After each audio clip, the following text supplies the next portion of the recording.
Hi guys, welcome back to part 15 of Night Call. In the last part we met a couple worried about their age difference and a pregnant lady worried about Brexit, and in this part, who knows? Let's get into it. Continue.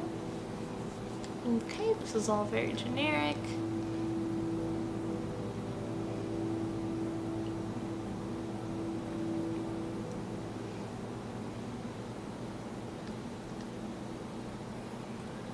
You slept badly. Sometimes you're so tired you can't seem to get any rest. You'd like to understand how that's even possible. You get up quickly, and a few minutes later you're outside of your studio. Night 6, so we're already at night 6, and there's still like so many people that we haven't given rights to yet, and our money keeps going down really fast, which is very concerning to me. Oh.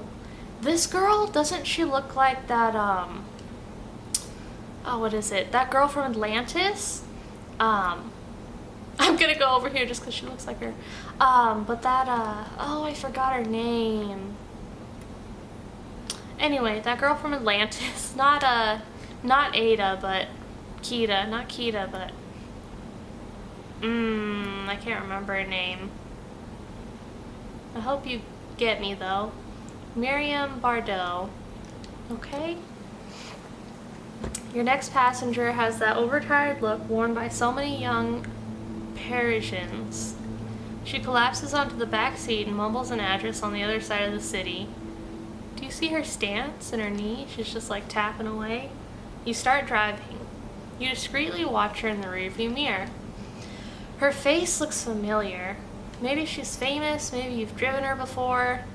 After a few minutes, you decide she must be a babysitter. Young, not necessarily wealthy, an expression of utter boredom on her face. You often pick up this kind, especially in nice neighborhoods.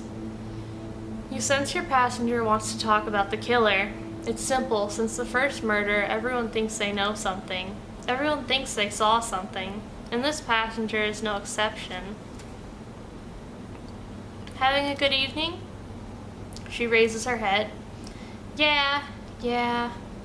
She falls silent again. The silence lasts a few seconds. Out your window, Paris is just beginning to fall asleep. Occasionally, you catch her glancing discreetly at you, like maybe she recognizes you too.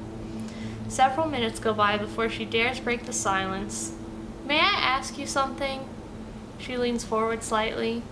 Well, you and I have already talked. You may not remember, but I was babysitting for an Iranian family and... She leaves her sentence hanging. Of course. She smiles, though her eyes tell you she's not entirely sure you're telling the truth. It's not at all the same situation, anyway. These are new clients. And I think I'm in love with the father. Oh, shit, that's a slippery slope, sweetie. You speed up unconsciously. In love? Yes, in love. She smiles at you, then looks quickly outside at the road. It's late. A few pedestrians are walking up the street, heads buried in their coats and scarves. I can't stop thinking about him. There's something warm about him, about the way he moves. He's so sweet. A bit distant, maybe a bit disconnected. You think you have a chance? She shakes her head. No, not in the slightest. He loves his wife. It's obvious he loves her. I can see the love in his eyes when he looks at her. Same with his son. No chance whatsoever. She snickers. It's not really my style to fall in love so easily. Actually, that never happens to me. I've had a few boyfriends, one girlfriend, nothing serious, no real attachment. But this... She opens her eyes wide. She's speaking to herself more than to you. Her fingers slide over the window, and she leaves a message you can't see from the front seat. That's why I left him a message tonight. A message? Yes, a letter. Don't try to destroy a family. That I slipped into his coat pocket. Her eyes start to wander again. She's elsewhere. He used to play rugby. He's got an amazing build. He's got a bit of a belly now, and it pulls on his shirt buttons. Her eyes twinkle. I love it. Makes me melt. Ooh. When I close my eyes, I picture him. She stops as if she'd only just realized she wasn't alone in the taxi. What if his wife finds the letter? So be it. I'll find other kids to sit for. It'll be a bit sticky since the babysitting world in Paris is so small. She smiles, a little for herself and a little for you. You can't quite tell if she's being sarcastic or not. Oh, this is not a good situation. I just had to give it a try. I want him to hold me, to hug me tight. A wave of sadness washes over her, but she leaves her sentence hanging for quite a while. You can tell she's unraveling the knots of the story in her mind. It's like I don't even exist. His wife takes care of everything. She calls me, pays me, orders the cab. She's lovely, adorable actually. And the little kid is an angel, always smiling, always in a good mood. She needs a moment to complete her sentence. He barely says hello. It's like I don't even exist. She looks away. You've almost reached your destination. Silence fills the cab. The young lady leans forward suddenly, like she's surprised to find herself at the end of her street near her building. I should be ashamed, shouldn't I? Her eyes are filled with tears. She is shaking a bit. You hear from the tone of her voice that she's panicking. Yeah, what am I trying to accomplish, huh? Her face falls as the reality of what she's done just makes its way in. Break his family up? Her questions hang in the air as you pull over to the sidewalk. I'm 19. He's twice my age. I'm still in school. I live with my mom. I don't even have a driver's license. She sighs, slowly gathering her thoughts. Wow. She lets a giggle pop through the wall of emotion she's wearing on her face. It quickly subsides. Thank you. I think I needed to hear that. She pauses. I'm such a fucking idiot. She pays her fare and gets quickly out of the cab. She practically runs to her building, unlocks the door, and throws herself into the lobby. You slowly release the steering wheel and stop to catch your own breath. You take a moment and turn the key in the ignition. Oh, still a sad tip, $1. I need money. Well, this looks like an old guy. And old guys usually have money, right? 3 businessmen in impeccable suits are coming out of a nightclub. They shake hands and wish each other good night. Oh my god, I cannot say that name. You immediately recognize the next passenger getting in your taxi. You never watch television, rarely listen to the radio. You don't read the newspaper, and yet you know Francois de la Neras' face. Polemicist, novelist, columnist, politician too, you think. Your passenger distractedly gives you his address. You start driving. He appears to be out of breath. His voice and hands are shaking. Unbelievable. He separates each syllable as if it is going to protect him from the violence around him. Unbelievable! Is everything okay? Can you even begin to fathom what a public danger this represents? What? A mere 5 minutes ago, I wanted to cross the street. Suddenly, slicing through the darkness and deafening silence came an electric car. Its asphalt-coated tires drove right over the tip of my loafer. It's shot, I can tell. The leather is compressed and streaked with mud and soot. It's a travesty! A travesty! He begins writing furiously. You catch a few words from time to time. What for? For the environment? Create more road deaths? Save polar bears? He leaves you hanging for a second before grinning. Another badly thought out stunt from the snowflake hipster lobby? Quinoa! Electric planes that will crash into Charles de Gaulle Airport without a sound. You hear a throaty laugh. The Earth, safe, intact, clean, but at what cost? No way, Jose. Our planet produces oil, so we must use it. It would be unnatural not to. Unnatural indeed. He chuckles crudely. rise up in defense of the sweet purr of the convertible, just as they would the hoot of the owl in danger of extinction in the lush forest of the Champagne region. Ah, murderer, assassin, the ferocious silence made to oppress us. He puts down his notebook, a wolfish grin spreads across his face. Yes, magnificent editorial, just magnificent. What about you? Would you want to have a silent car? A silent car. Yeah? Why on God's green earth? It's better for the environment. Better for the environment? Come now, what is environmentally friendly about a weapon of mass destruction? These cars are going to kill hundreds, thousands of people. Their silence will be the carbon dioxide of the 21st century. How about look both ways before you cross the street? They will infiltrate our cities, our countryside. They'll mow us down on foot, on bike, even in another car.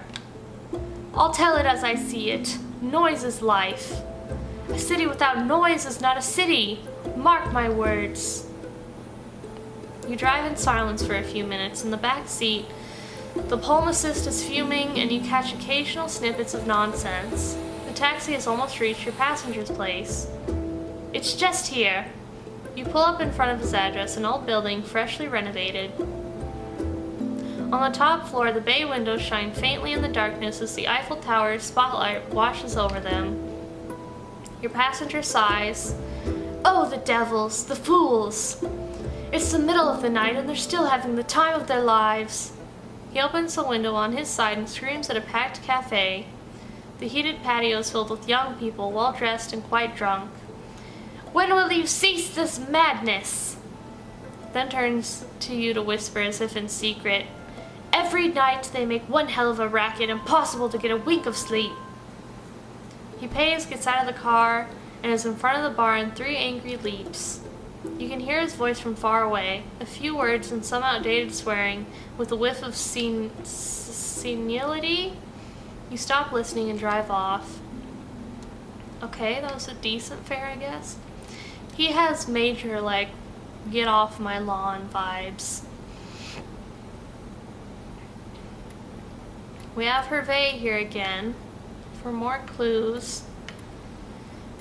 We have to get him, I guess, for clues about our killer, but I also need money. I need money. I need a ride, cabbie. Okay.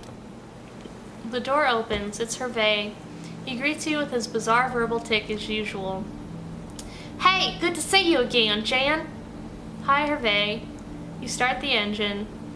Herve seems pretty happy with himself today. In the rearview mirror, you watch him run his tongue over his lips as if mentally preparing for a good meal. He catches your eye and smiles. Sorry, I'm a bit out of it today. So I see. It's just I had a bad week, a really bad week. Then yesterday?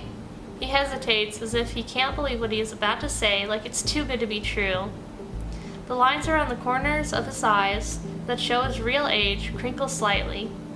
Herve gives a little laugh.